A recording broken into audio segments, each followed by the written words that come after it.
দোস্ত, যদি বিষয়টা এমন হতো যে 60 বছরের পর থেকে মানুষ মরে, তাইলে আরো কিছুদিন ফুর্তি করতাম। যদি ঘটনাটা এমন হতো 50 বছরের পর থেকে মানুষ মরে, এর আগে স্বাভাবিকভাবে মানুষ মরে না, তাইলেও তো তুমি ফুর্তি কর।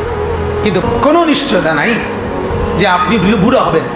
চাচা যান বুড়ো হয়েছে দেখা, এই চাচা বুড়ো হয়েছে দেখা আমি আর তুমিও বুড়া হব, তার কোনো নিশ্চয়তা নাই।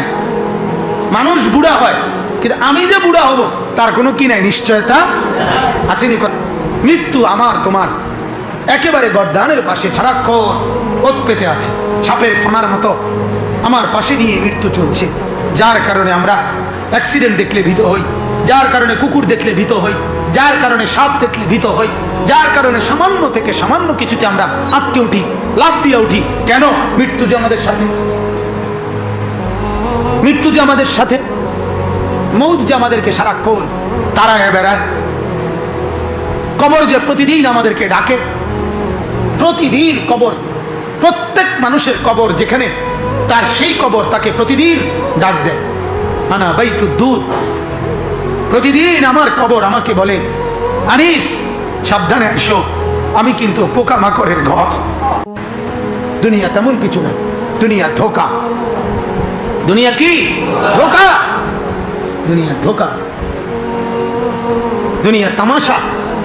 ওমা হাদিহিল হায়াতুদ দুনিয়া ইল্লা লাহবুন ওয়া লাইব ওয়া ইন্নাদ দারাল আখিরাতা লাহিয়াল হায়াওয়ান লাউ কানু ইয়ালামুন। আল্লাহ তাআলা বলে দুনিয়া হচ্ছে তামাশা। উজানির পিসা হুজুর রাহমাতুল্লাহ আলাইহি বলতেন, রে বাপ, মানুষ যখন বিকালবেলা খেলতে যায়, কিছুক্ষণ খেলে টেলা সন্ধ্যা হলে আবার ফিরে চলে আসে।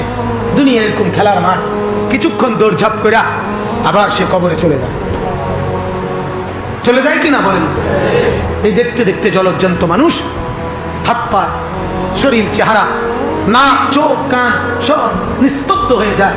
চোখ আর এই যে পলক পড়ে না, নিঃশ্বাস আর নেয় না, হাত আর নড়ে না। মৃত্যু এসে তাকে সব থামায় দেয়, স্তব্ধ করে দেয়।